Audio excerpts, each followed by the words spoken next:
All right. So I want to give a little bit of background on how we got to the point of wanting to have or supporting an all-payer claims database. The Alaska Healthcare Transformation Project had contracted with NORC out of the University of Chicago. We asked them to take a look at several areas. One was to recognize that we had already done quite a bit of work in Alaska around healthcare. And so we asked them to look at studies and reports that had been done over the past 10 years and, just give us very loosely defined a meta-analysis of all of those reports and studies. And what we found is that there were over 300 reports and studies that had been done, but very few of those had been done from the perspective of being able to be generalized and used for replication in other areas across the state. We also asked them to do the same thing with, kind of the experiments, the pilot studies, those types of things. Again, not quite as many, there weren't 300, but again, nothing that we could really take and go, this works, this is the key to transforming our healthcare system. We also asked them to take a look at what other states have done. Some other states are a little bit further on the transformation or reformation journey than what Alaska is. And so we had them do a deeper dive into several states, and we gleaned quite a bit of information from that. And then the final thing that we asked them to do was to really look at what are the cost drivers? What are we spending on healthcare in Alaska? And what we found is the data are out there, but it's much of it is proprietary, much of it is old or dated. And it was just a very difficult endeavor for them to try to get us that type of information. And what we came up with was, we really needed to look at a way that we could have an aggregated source of claims data. The group that was working at the time said, we don't, if we're going to go down the path of collecting this type of data, we don't want just cost data. We also want to look at quality. So that was kind of the agreement, is that we needed to move forward with both cost and quality. So from the work that was done with NORC, this was, try to remember which year it was now. Anyway, House Bill 229 and Senate Bill 201 were drafted and presented. Both of those bills included the development of an all-payer claims database, but there was also a discussion about wanting to then kind of take it the next step. Once we have the data, what are we going to do with it? And so there was the creation of a quasi-governmental corporation that would have been more of a policy arm that would take the information from the all-payer claims database and other sources and then move that into policy recommendations, not setting policy. Had a couple of hearings on those bills, and then COVID hit, and so everything, pivoted to dealing with the pandemic. Then we, kind of took a back seat, let the healthcare system, really address the issues, the immediate issues of the pandemic. The project management committee then got back together and said, okay, let's revisit this. Let's, do one more kind of study, if you would. We contracted with Friedman Healthcare to truly look at the feasibility of an all-payer claims database in Alaska. Juanetta, I sent that report to you, so if you wanted to include that, it's also on our website for people to take a look at. After we released the report, or shortly after we released the report, the governor sponsored two bills, or sponsored Senate Bill 93 and House Bill 113, and those are the current bills that are moving through the legislature right now. I did want to kind of back up and just make sure that everybody is clear on what an all payer claims database is, and what it, kind of what it can do. So the all payer claims database systematically collects administrative data, including medical, pharmacy, dental, eligibility, and provider, kind of the physician and facility files. I mean, those are all the things that an all payer claims database can include. The claims data are created when an insured patient, so it's like we're not getting those individuals who don't have insurance, but when an insured patient receives care or fills a prescription, and includes a record of what was provided, who provided it, how much was charged, and how much was paid. That's the type of information that's included in an all payer claims database.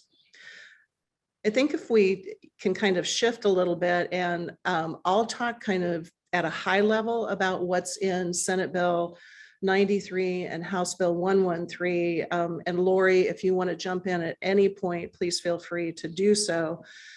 But, kind of the key components of Senate Bill 93 and House Bill 113 is authorization for the Division of Insurance to develop an all-payer claims database that's housed within the Division of Insurance. The bills ask for a contract with a lead organization, which was something that was pretty important to the people that were talking within the healthcare transformation project that we're talking about the development of an APCD, was having somebody that is experienced in the day-to-day operations of running and managing an all-payer claims database. The other piece was then to authorize that lead organization to contract with a data management vendor. There are numerous data management vendors that are out there that have the systems in place that we don't need to, in Alaska, we don't need to build our own. We can contract with a data management vendor that has the experience of extracting the data from the different payers and then putting it into a common data layout so that we can do some analysis across all of those payer sources. The bills also require that there would be publishable analytics, and kind of the big issue that always comes up is ensuring privacy and confidentiality. So the other thing is, within the bill, what type of information would be included? So the bill states that it would be a mandatory all-payer claims database, mandatory for a certain number of groups. So it would be fully insured commercial health and the health and commercial health insurance marketplace for those that are fully insured. Some employers, including the state of Alaska, Alaska Medicaid, Medicare, and then those employers who are self-insured would be considered, could include their information on a voluntary basis.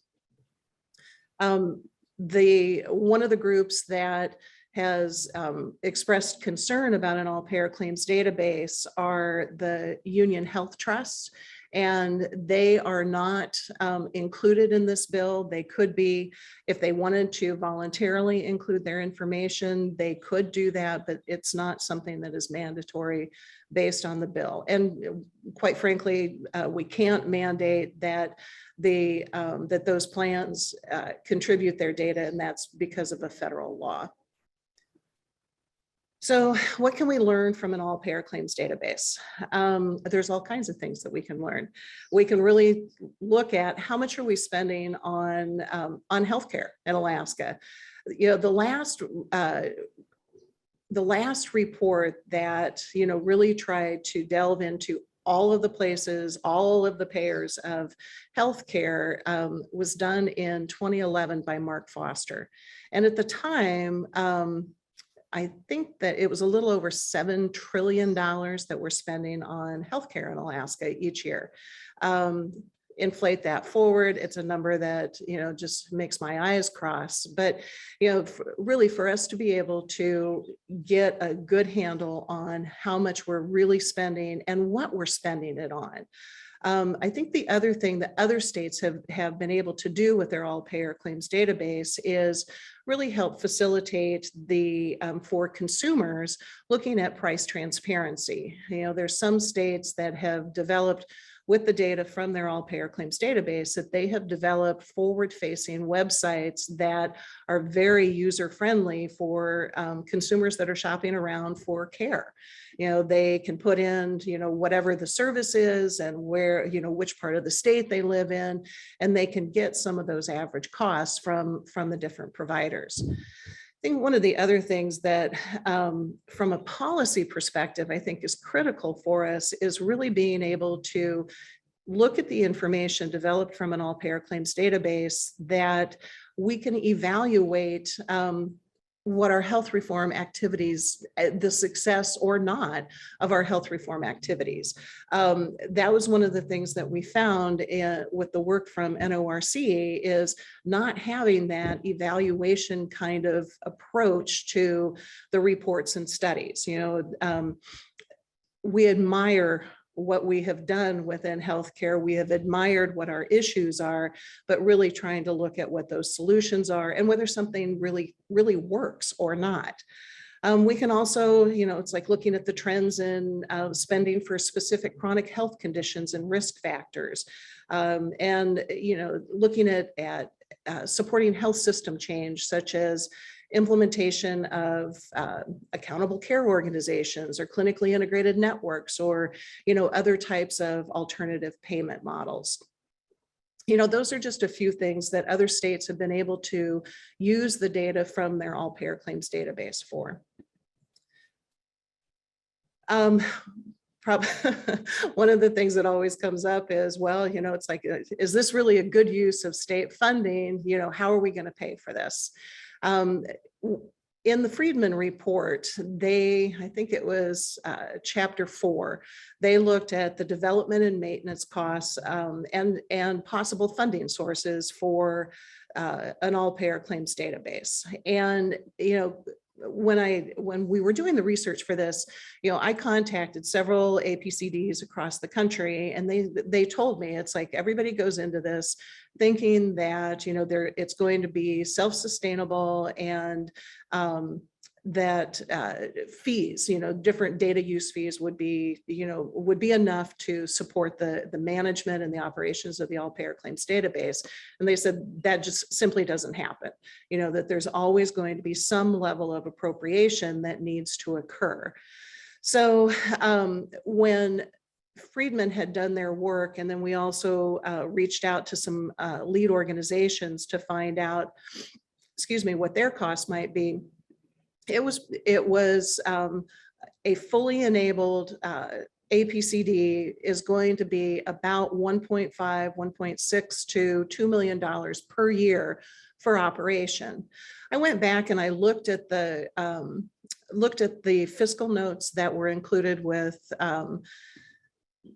the two bills, with SB 93 and House Bill 113. And if you go beyond the first year, the development year, the projected costs from both the Department of Health and Social Services and from the Department of Commerce were comparable to that, and it's like, and then the argument of, well, it's like, is that really, $2 million? That sounds like a lot of money when, we're in a fiscal situation in our state. And, I kind of go, well, 2 million of 7 trillion to really see if we can get a handle on what our healthcare system is and what we're spending doesn't seem like a lot. The development costs, there are several sources that we can access for the development of, and some of the ongoing costs as well, but for the development of the all-payer claims database, there's federal money that's out there. With the No Surprise Act or the Consolidated Appropriations Act, They made available $2.5 million over the course of 3 years for states to develop or implement or enhance their all-payer claims database. So that's one source. Another source is Medicaid match through there's administrative dollars that are available. Friedman has been very successful working with states to get a 90-10 match for the development of the all-payer claims database. Some states have done assessment fees. I think one of the other places that I think that we could look to is foundations or philanthropic organizations to help offset the cost, because most of those organizations are also looking at the impact of high healthcare on people that they serve. Another question that I get quite often is, aren't we already collecting this data? Doesn't this already exist? And my response is kind of a yes and no. We have several data sources that are out there. I had a conversation with the new data person from the Department of Health and Social Services just on Monday. And, the conversation was, it's like, yeah, we've got all of these different data sets. They're not connected. They're not integrated. It's not interoperable, to use that technical term. And, part of it is, again, it's if we have all the data sets, if we know that they're out there, why haven't we connected them before? What's been the hesitancy for doing that? I think the other thing with the claims data within healthcare, the types of information that we can get currently, as I said before, the data tend to be dated. It's if we're looking at something that is 4 or 5 years ago, and we're trying to make policy decisions or recommendations about, where we should be acting, looking at something that's 4 or 5 years old doesn't really help. Something that needs to be a little bit more current, I think, is gonna help us make some of those types of decisions. The other thing is that excuse me, the data that's aggregated is aggregated to such a degree that it really limits our usefulness in doing any kind of policy analysis. And also, kind of the final piece of that is that some of the data that's aggregated by the federal government, it's outside the control of Alaska. It's like we want to have Alaska specific information that we can control and, really do our own level of analysis. And let's see, the final thing that I'll talk about, and I'll just do it very briefly, is looking at, the privacy and security of healthcare data and how that's maintained. All payer claims databases, the data are de-identified. It's not going to be connected to an individual. It's the data would be collected where it's identifiable to a provider, but that type of information would never be released publicly. In talking with other lead organizations and all payer claims databases, what they've said is that they provide the information directly to the different provider groups, or different providers, not groups, but to a different provider. And they do not share that beyond just the information sharing with the one provider.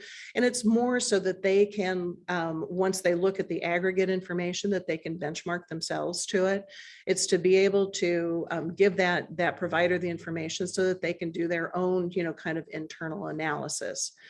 I also talked with it's NADO, it's the National Association of Health Data Organizations.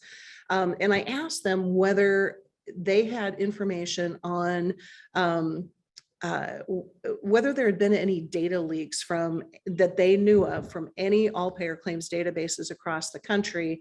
And they said that they had not heard of any. The all payer claims database, the APCD Council, I asked them the same question, and they said the same thing, that they were not aware of any data breaches from any of the data management vendors that are out there that are managing an all payer claims database. So with that, I think I've exhausted what I'm ready to talk about, and I would turn it over to Lori. Great, thank you so much. Thank you, Sandra, and good morning, everyone. I think that, you know, as the director of the Division of Insurance, many of you, I see Preston, I see Senator Giesel, I see Dr. Gross, I see Cliff. We've all discussed the cost of healthcare, and most of you have been involved in one way or another of how does Alaska address the cost of healthcare. And it seems to be that we keep coming back to, we need good data. And the way we get good data is the APCD. If we don't get the APCD, I don't know how we go forward and address the cost of healthcare, and not just the cost, but access to and the quality. We have done numerous studies. The legislature has, various departments within the state have, various private organizations have. And we keep coming back to, well, let's do another study. And many of these studies say what you need first is an APCD. But we don't move forward. We seem to be spinning our wheels, even though there seems to be support pretty much throughout the state. I mean, we've heard from medical providers, we've heard from employers, we've heard from private organizations, school districts and such, that they do support going forward with the APCD. But we need to move. We need to get some traction behind this bill, or we need to amend this bill that we can live with it and get it moving. Right now, SB 93 is stuck in Senate Finance. And I'm saying stuck because basically it got 3 hearings on both bodies, and it's made it out of 2 in the Senate. It has not moved in the House at all, but it is, House would be House Labor and Commerce is where it would go first, I believe, if not House Health and Social Services. It's passed both those committees in the Senate and is now in Senate Finance. It probably would have gotten a hearing, but it was late in the year in 2021. And there just wasn't enough time at the very end of session to get it through Senate Finance. But I do think there's support there, and I would be shocked if it didn't at least get a hearing in Senate Finance at some point this year. I think the state, as for a number of reasons, is supportive of this. Certainly the governor's is. This is a governor's bill. It's the last bill that was up was from Senator Von Emhoff and from Representative Sponholz. This is a governor's bill. And what we did was, after the bill that came up in the earlier, we stripped it down. We heard the comments of how much it was going to cost, of how it was being modeled after AHFC or another private organization, and that we could do it in a simpler means. So we did. We put it down to the Division of Insurance, and basically the division will contract out for services. The division will not hold the data. The division will not own the data, but we will be, if you will, the manager for the state of the contract for the APCD, including the lead organization. We would also be the entity that would apply to the federal government for the grants that were in the No Surprise Bill Act that was passed by President Trump in a year ago, a little bit more than a year ago. So that is how we see the Division of Insurance interacting. We would not hold the data. It would be done, we would issue an RFP for a vendor that would then be our APCD.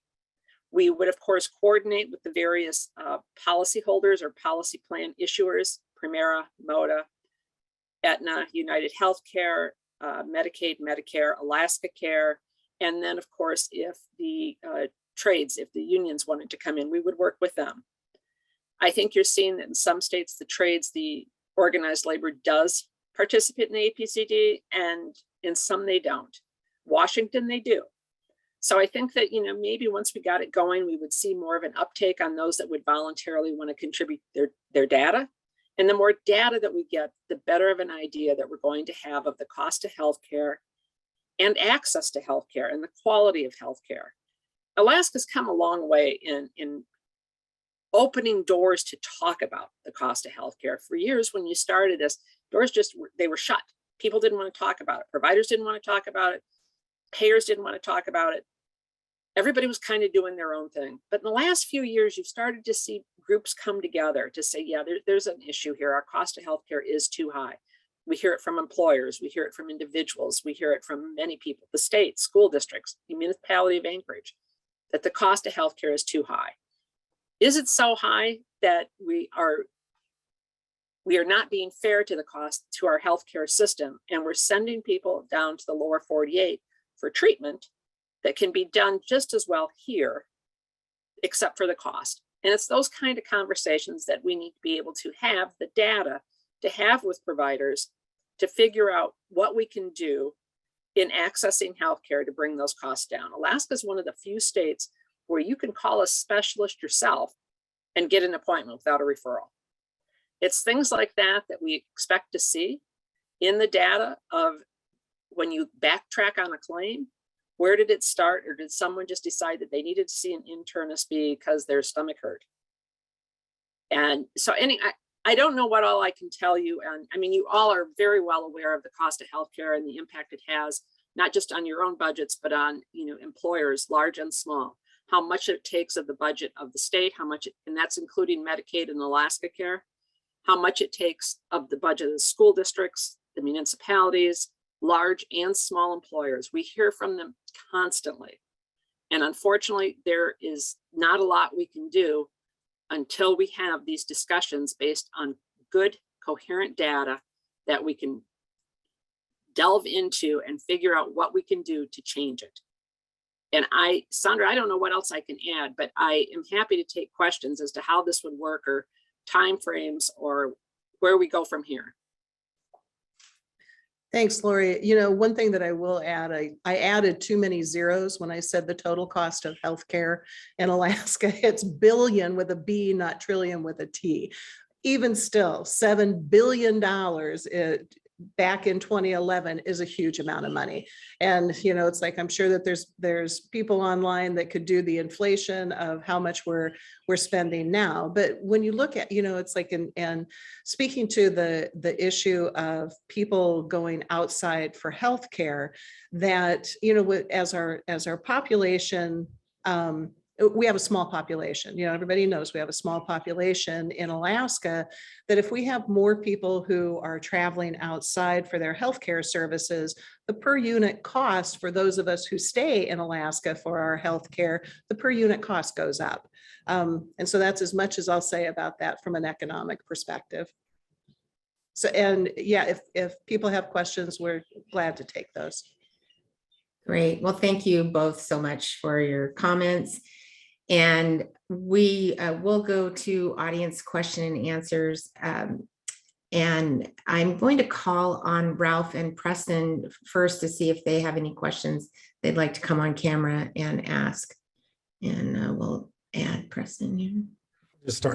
I'll start out. First of all, thank you, Lori and Sandra, for being here today, and support the efforts from a Providence perspective in terms of the all claims database. And when you've done your research around the country in terms of what you've seen as best practices on this areas, which states do you think we should emulate? Sandra, I'll let you take that because you've talked to more than I have. But I guess if I was going to answer it quickly, I'd say Colorado, but I'll let you go from there. That was going to be one of my states that came to mind. Colorado has set it up with they have a nonprofit that is managing their all payer claims database. It's been around for several years. I've talked with them.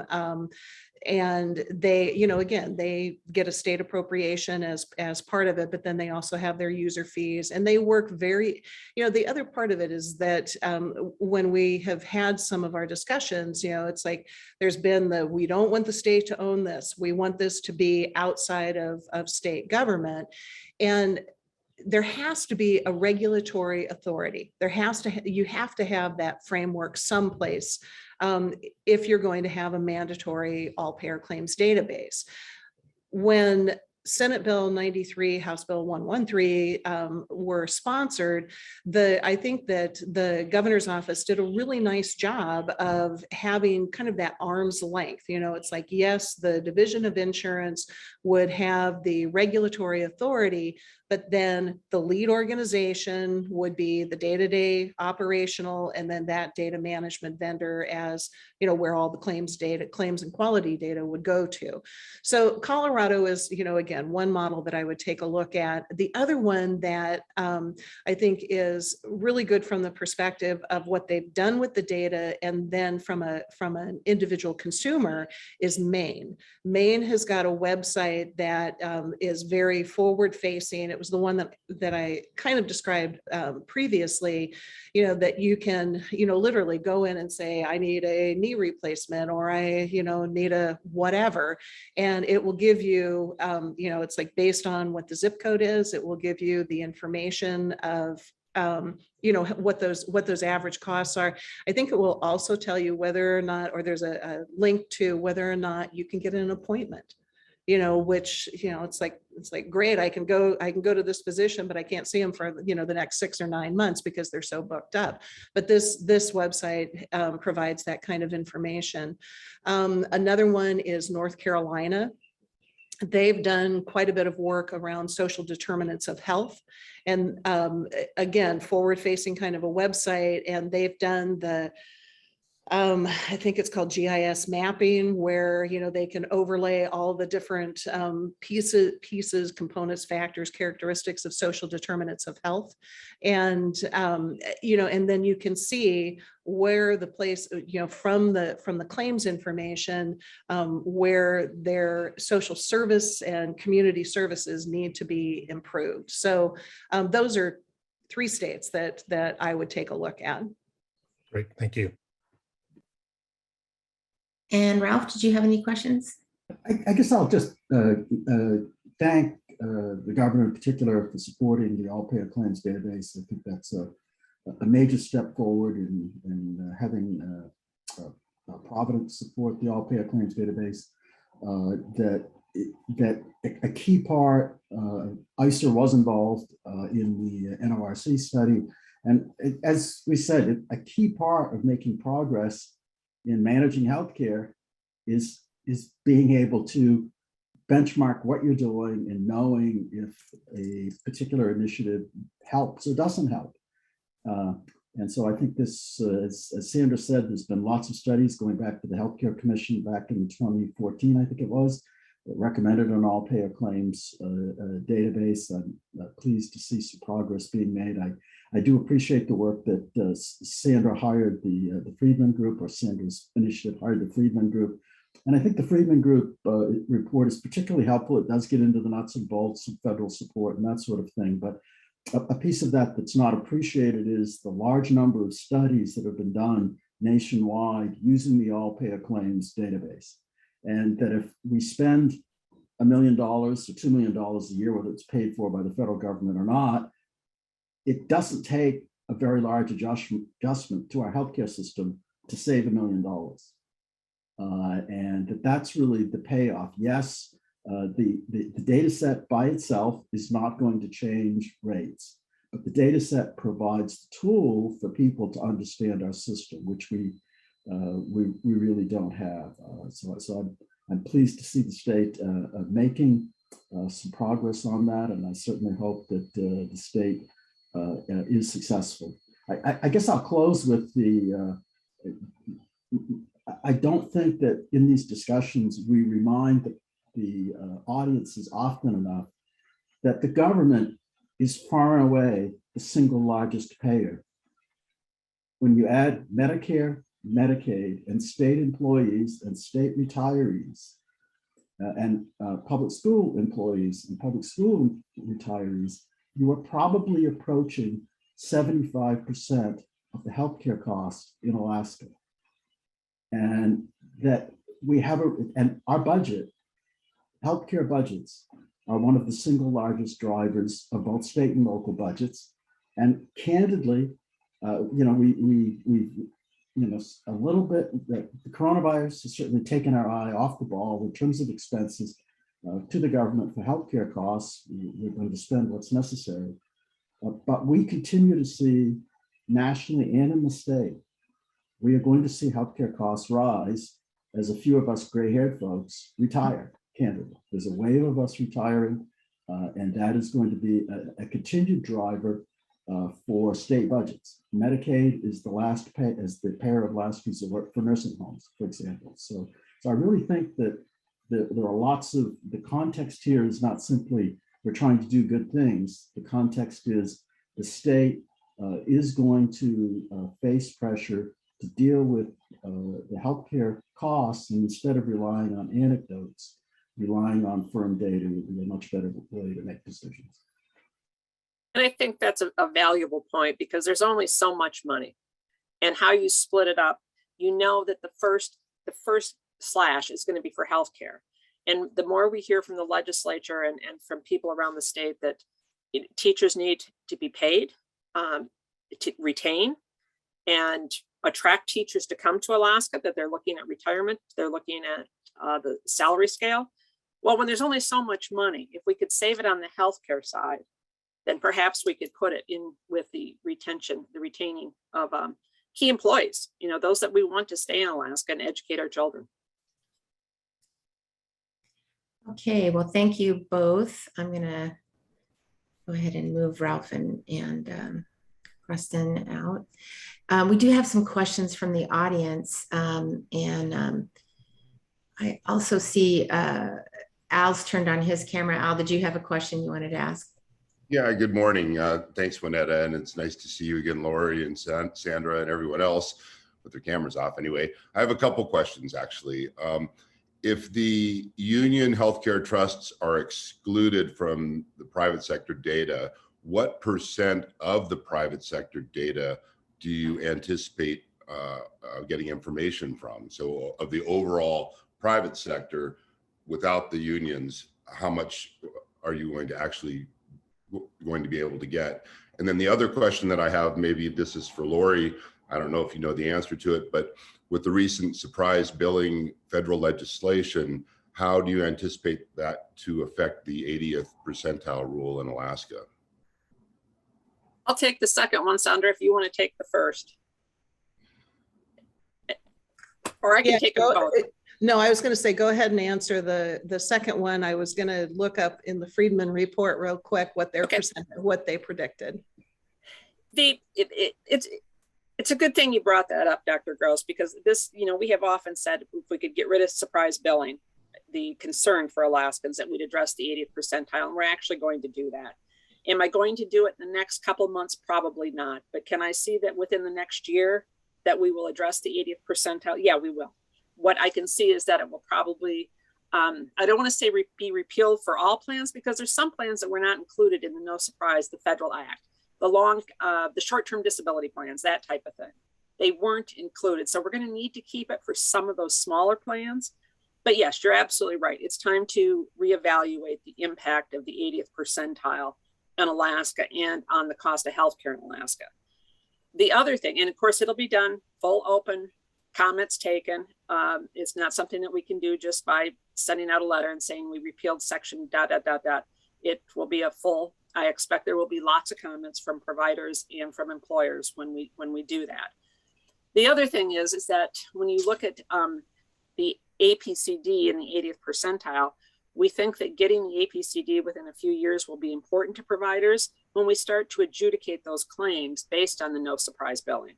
For those of you that don't know, it's a federal law, and if you go in network and out of network with a few limitations, consumer can no longer be billed, and it has to be worked out between the insurer and the payer. And the federal government, in their wisdom, even though we don't have the authority, has basically said that how this is going to work is we're giving our authority to the states to adjudicate these claims. And it's going to be a learning curve for us as how to settle these no surprise bill. And if we had the data in the APCD to see what the normal charge should be, it'd be a lot easier than having to look at a data source that could be taking claims into account from North Dakota, Pennsylvania, wherever to settle that claim. And I hope that answered your question, Dr. Gross. Don't you mean it's going to have to be adjudicated between the payer and the provider? Yep. Yeah, okay. Is that not what I said? You said the payer and the insurer. So I thought. Oh, yeah, the payer and the provider. Yeah, the consumer's out. The consumer is out, and now we've got to settle it between the other two parties. And so it's kind of got the Department of Health and Social Services and the Division of Insurance, you know, working this out, because we were the two agencies that were tapped, if you will, by the federal government to handle this. And in response to your first question, when Friedman had done their report, and this would be on page 31, they anticipated the potential Alaska APCD covered lives would be 68% of the population. That included Medicaid and CHIP, Medicare. They minused out dual eligibles, the fully insured commercial plans, and state employee plans. As I said before, anybody that is self-insured would be able to voluntarily submit their information. One of the concerns that I've heard from, because I've talked to a number of large employers that are self-insured, some that have said, absolutely, we would submit our data because we want to, be able to compare ourselves to what the averages are. Some employers have expressed concern that they don't want to be identified. They don't want anybody to be able to say, oh, that's the Alaska Railroad. And it's like, no, again, the information would be de-identified. They would just be claims that are put into the mix. So yeah, but at this point, we would anticipate 68% of the population, give or take. But don't we already have about 50% through Medicaid and Medicare? So you're really only saying another 18% of the pie is going to be new information. Is that right? To be honest, Al, I can't answer that question. What I can say is that it's difficult to get the type of immediate reports or the type of analytics from Medicaid data. I know that the Department of Health and Social Services contracts, and if there's anybody online from DHSS, please jump in. But I know that they get analytic information from like Milliman, can go through it, but it's information in a contract that has to be specific of what kind of information do you want, and then do the analysis, have the contract, et cetera, rather than having all of that information within the all payer claims database. I think the other thing too is for Medicaid to be able to, it's not just for providers or payers to do that benchmarking. Medicaid can also do that benchmarking against the commercial marketplace. They can use the information to look at whether or not there's adequacy of the service system. So I think that there's lots of ways that we can use that Medicaid could use the information with more of the payers involved. Okay, all right. Thank you, Al. And thank you again, Sandra and Lori. I'm going to catch up with some of the questions in chat, and then I'm going to come back to William. The other people that might have some questions. So first of all, thanks, Sandra, for clarifying the healthcare spend at $7 billion. And that is more in line with what I know about the state GDP. I was like, wow, we must be making a lot more money in Alaska than I thought. Yes, sorry, I had too many zeros. That's okay. That's okay. I was reading something about how many viruses there are on the planet, and there's a quadrillion, which is 10 nonillion, and only 219 are transmissible at this point to human beings. So it's like, I don't know what we're, either we've got a whole lot of stuff to worry about or not that much to worry about. I don't know what the answer is, but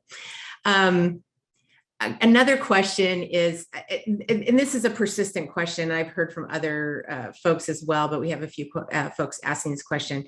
So the information in the all payers claim database is de-identified, and that is with regard to both the payer and the patient.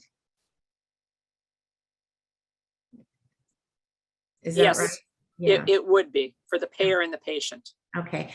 And so then in terms of usability and sort of the public facing aspect of the all payers claim database, is the information that the consumer gets simply what sort of the average expenditure would be for a typical, a visit or a procedure or what have you. Is that the utility of it at the consumer level? Yes. Yes. Okay.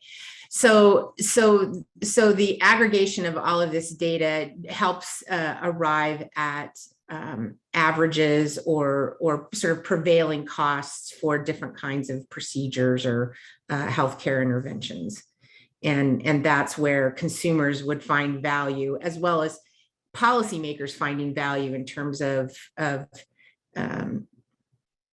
are trends changing? What's happening? Are there greater activity in certain kinds of health procedures? That's where the policy value comes in and being able to track that. Is that accurate? Right. There would be a transparency piece, and that's what we're getting to here, is the transparency of being able to pull data as a consumer of healthcare and utilize that to your advantage. Mm-hmm. I think that the providers on the line could tell you that even with the APCD, there is an immense pressure coming from the federal government for providers to have a transparency piece of their own, to give people a good faith estimate, is how it's phrased in the federal bill. And it's a big deal. I mean, it's going to be hard for providers from large to small to keep current and to give a good faith estimate when you may not know an anomaly that would take place during a procedure that then you have to punt and go a different direction. So, but it is there within the federal bill, and we think that this APCD would help the consumers and be able to provide some of the data that we could get from the providers as far as costs. I think if I can add to it, the averages would be reported, but you can also look at ranges, that it's like low to mid to high, so then, from a either a payer's perspective or from a provider's perspective, as they're doing the benchmarking, if they, if they see that they're way out of line, whether it's low or high, they could bring themselves closer to what the average is. So then there's a little bit of self-regulation that goes on as well. And other states have reported that. Well, and just market forces in general, a more informed consumer enables them to at least maybe be, I don't know. I mean, it's, cost savings in terms of shopping for healthcare. I mean, yes, we all need to manage our budgets, but I've lived here forever, and so my providers are people that I've been working with for decades. And so the idea of price shopping is not necessarily something that is first, top of mind for me with regard to my healthcare. I go to the people that I know and have worked with for decades. But, I can tell you, there's groups online that this question of shopping for healthcare providers, when you don't have a regular healthcare provider, it does come up and people are price shopping. The issue of the price transparency bill that was enacted, and now providers are posting information. I'm curious, as at least from my perspective, what I've seen of it is that usually there's just a notice posted. If you want to see our prices, ask us and we'll show you our prices. And so in some respects, I'm not really sure what the utility of that is for the consumer. Once they already get into the office, or I know I've seen some healthcare providers make the statement on their websites as well.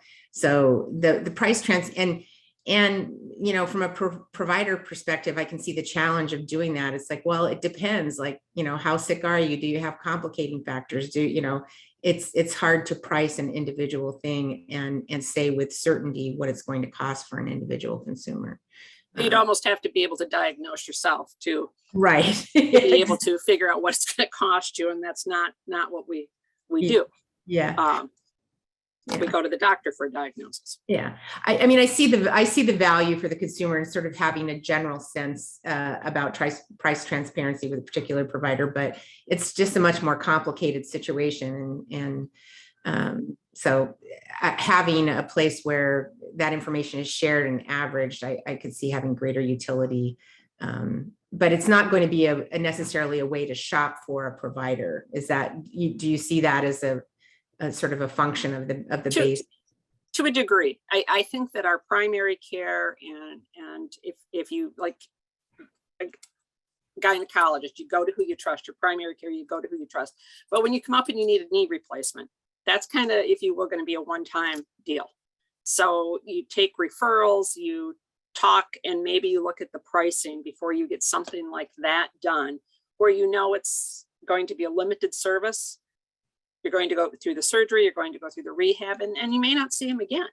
Mhm. And I think it's that type of thing where you're going to see people shop more than, like you said, their family doctor, primary care, or someone that they've had a long and trusted relationship with. I think that the other thing that I would add is just the reminder that we're not just looking at claims data, that the all-payer claims database would also include the quality information, and so as you're, kind of getting to your point, Winetta, about you go to who you trust, you don't always look at the cost, but it's like, if you're looking for somebody new, or, as Lori's describing, a knee replacement that hopefully we don't all have to do a lot of times, that, you're going to look at cost, and you're also going to look at those quality measures. Thank you.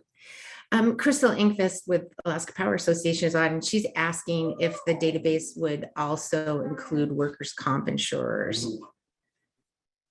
No, at this time it wouldn't. We have gone long back and forth on that. But we don't get the data per se from the providers. I'm not going to call Preston and work it out of how Preston's going to transfer Prov's data. I'm going to get the data from Premera, Moda, United Healthcare, because that's what we want, their data to see what was paid. And work comp doesn't work that way. I'd have to be calling Alaska National and some of the work comp providers around town. And at this point, we have not gone down that avenue of bringing in. We could at some point, but at this point, we have not done it. I think it would be valuable in the future for us to have that kind of information. Yeah, along those same lines, would Tricare be included? To the extent that Blue Cross Blue Shield will add, because again, they're a self-insured plan, and it's handled by Blue Cross Blue Shield. And if we can get them to ask them to contribute their data, yes, then we would get their data from Tricare or from the Blue Cross Blue Shield fee plan. Okay. And how about for an individual who might, I keep telling everybody, it seems like we're going back to the 1970s, because I hear about more people traveling for medical care again than at any time in the last 20 years. Yes. And how about people who travel outside or pay cash? What's the status for that? Paying cash is going to be a problem because we don't have any way to track it or to ask for the data. But if you go to Seattle to, again, have a procedure done, knee replacement, just because that's what we were just talking about, and Premera pays for it, that's still going to be in Premera's data. And it's still going to get into the APCD. And we'd then be able to track how much of our money or how much of our healthcare dollars are going to the lower 48. If it's paid by a plan up here that's a regulated plan, including Alaska Care, Medicare, Medicaid, we would have that data to see how much we're losing to the lower 48, if you will.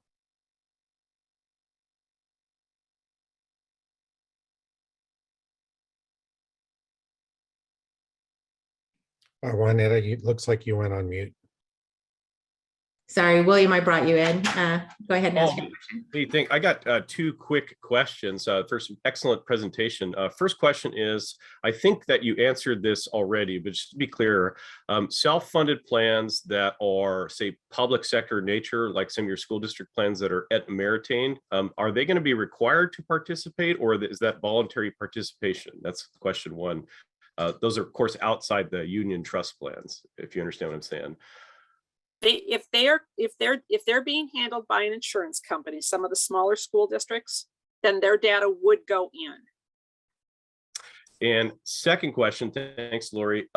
In terms of, you briefly mentioned the potential of the 90-10 split on the Medicaid match. Is that something that can be achieved through like an 1115 waiver process for like delivery systems, or am I off base there? That's a Sandra question. Okay.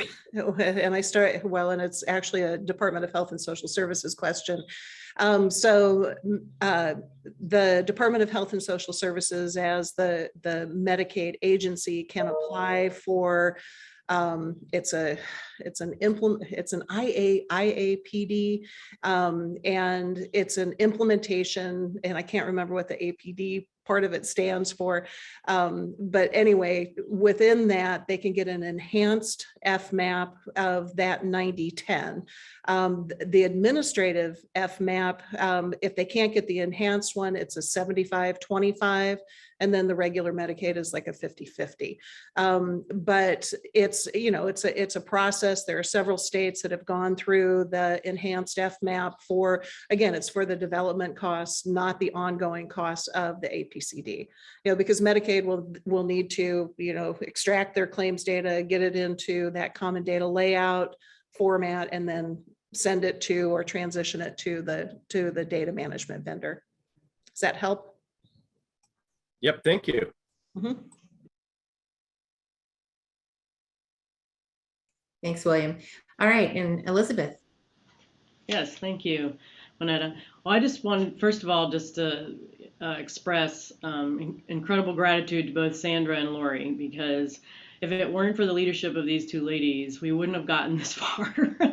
And there's a lot of people at the table, but the truth is the persistence and the expertise in Sandra and Lori have really gotten us this far. And so I want to thank them publicly, and just reiterate, like, if we don't take this step, it's going to be longer until we address the high cost of healthcare in Alaska and the outsized impact it's having on, both the government, as Russ pointed out earlier, and the private sector, and our personal families' pocketbooks. I mean, it's having an outsized impact. And to that point, and maybe you covered this, Sandra, and I missed it, but even if we pass this legislation today, how long would it take till we actually start, right? I know this was part of the NORC analysis, but maybe you could share that. If we acted today, and if we don't act today, then the corollary for that is, when will we address these costs? Right. Well, thank you, Elizabeth. The Friedman, and in talking with the other APCDs around the country, it would, it's like if the bill passes July 1st, it would take us between 12 and 18 months to get up and running. Now, once we get up and running, if you would, that we've transferred the data to the data management vendor, we would have 5 years of information. Because the claims information, we would ask for it to go back that 5-year period, and we could start the analytics on 5 years. So it's 12 to 18 months, but then, think about what we would be able to do with looking, doing that look back.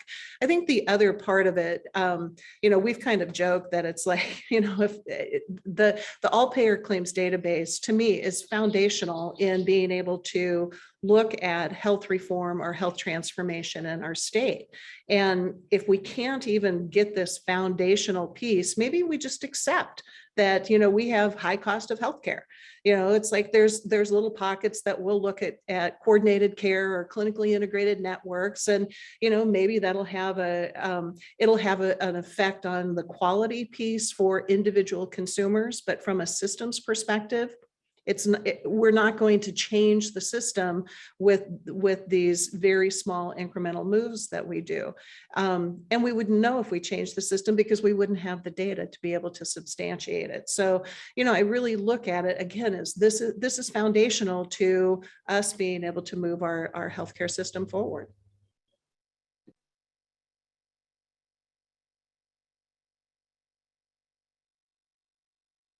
I think you're on mute, Juanita. Sorry, I've got a little foster puppy and she's decided to be very vocal right at the moment. Thanks, Elizabeth. Preston, did you have another question? No, okay, all right. Okay, well, I think that's all in chat. And I am gonna turn to Preston and Ralph for any closing comments that you guys may have. And thank Lori and Sandra for your time this morning. I just want to thank again, Lori and Sandra. This is important to where we need to go. One of the things we need to work on in affordability for Alaska and where we should start is with the Medicaid program in terms of going to manage Medicaid. And we can actually serve more people at a lower cost and improve access and different components of that through better understanding through databases like this that have both the cost and quality outputs on that. And with about almost 30% of the state under Medicaid, that's an important area for to start. The other areas where this will help as we moved into Medicare Advantage, you know, that's a much smaller component of the state, but as our population ages and all those, this is, as has been stated, is a basic tool that'll help us with that transformation. And you know, I think if everybody works together and coordinates, you know, Alaska can have one of the best healthcare systems in the country. We have the built infrastructure. We just need the medical economic model to be able to support and transition care smartly with the provider community in partnership with state and other leaders. So looking forward to seeing where this progresses.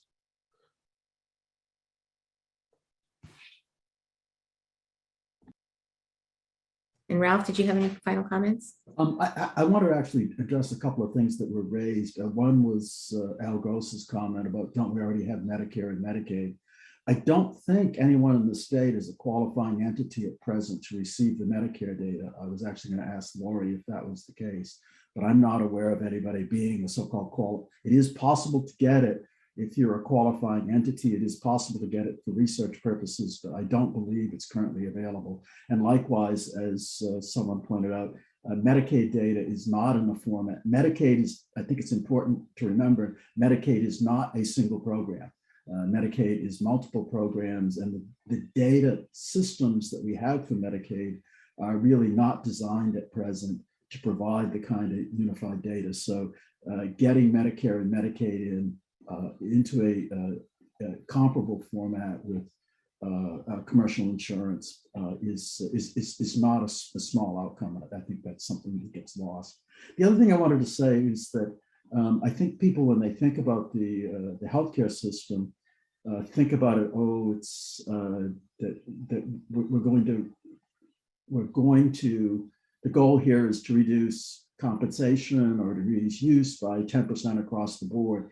And I think it's important to understand that probably what's going to happen is there are going to be particular parts of the system that will be particularly impacted and in terms of cost.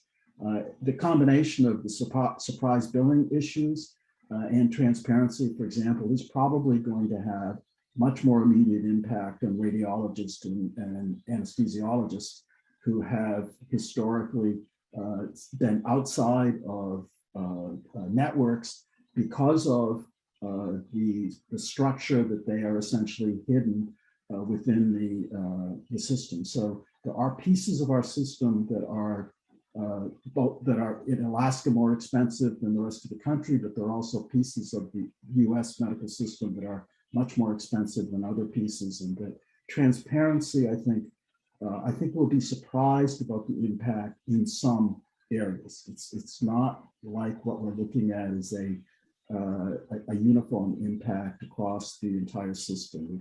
It's about reforming the cost of medical care is not about a single large step. It's about many small steps. It's about engaging in something in an ongoing way.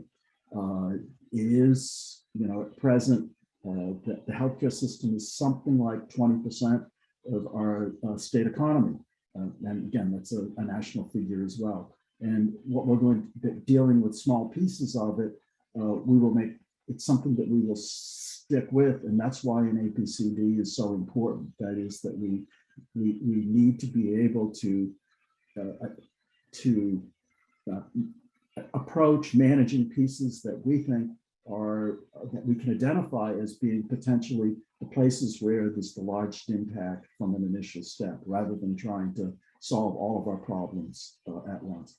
Having said that, I really, again, as I said earlier, I really do appreciate the movement by the governor in supporting an APCD. I think it's a crucial step for both public and private payers in learning how, understanding the system and understanding how the steps that we might be able to take collectively to affect the direction of it.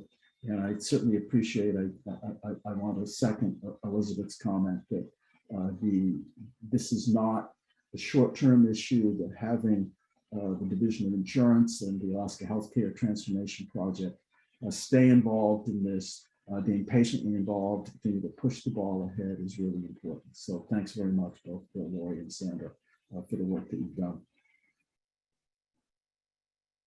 Lori, did you want to speak to that question?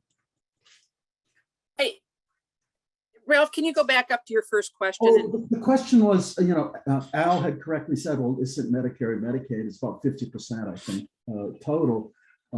I'm pretty sure that Medicaid data is not in a format that would allow us to make sense of it. No, it's the whole system is, I mean, if you talk to the people over there, their MIS system, it does not give out the kind of data that would be useful to a consumer or to any of us as, let's say, the project manager of the reformation of healthcare in Alaska.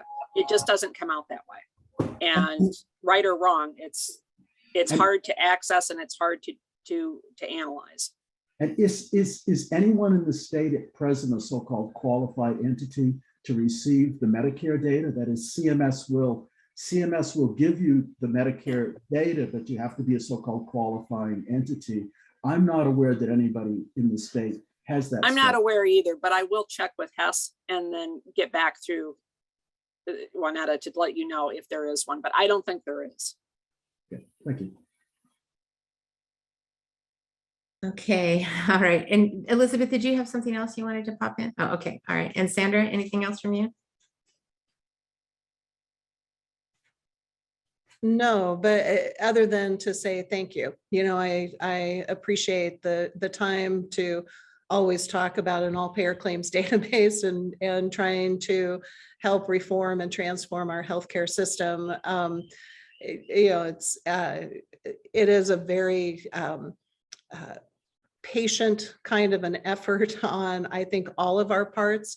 We've done a lot of work in Alaska in building our healthcare system. And, it's like, I mean, I came to Alaska right out of college, and it's very different now, excuse me, than it was then. I'm not going to say how many years ago that was, but, it's just, it's a very different structure and system. And, it's like we're constantly trying to improve and enhance it. And, all of the people that are online today have helped with that. So again, thank you. All right, thanks. And I saw Al has a one last question, so we'll give him the last question. Yeah, thanks. I think this is for Ralph. Nice to see you again, Ralph. Have economists looked across state by state at the costs of healthcare versus economic development? I've contended for a long time that private industry is not coming to Alaska, in part because of the high cost of healthcare. Is there any way to quantify that relative to other states and their rate of economic development? Alaska is flat right now, as you know. Other states are booming. So can you make a comment on that? Obviously, we hear employers anecdotally say it's very expensive. I can't afford to add more employees because of benefits.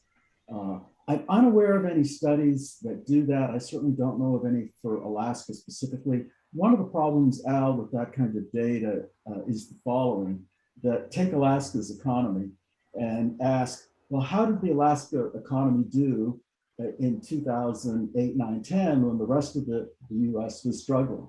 And the answer is we were doing real well because oil prices were quite good. And so the economy is driven by the nature of the resource, particularly for a resource industry like Alaska. Our economy is very much driven by resource prices. When zinc prices are good and oil prices are good and fish prices are good, our economy is going to be booming. And those things, of course, aren't related to things like healthcare costs. And so I think it's very hard to sort that out among states. But to answer your question, I'm not really aware of any studies that have specifically linked economic development and healthcare costs. Mhm. All right, well, thanks to everybody for participating today. Thanks especially to Sandra and Lori. We are working on several additional sessions coming up for February, working with, looking at some of the innovation projects in the state and looking at behavioral health in particular. And so we'll have some additional information coming out about those shortly. Anybody who does have suggestions, we do have sort of a rough schedule and a progression of topics that we are working our way through. And again, between now and probably June, we hope to have all of the study sessions finalized, but welcome anybody's input at any time. You can always email me at exec@commonwealthnorth.org. And with that, I'll say everybody have a good morning, and I hope you're not out on the roads commuting, and we'll see you next time. Thanks again. Thank you all. Take care. Bye-bye.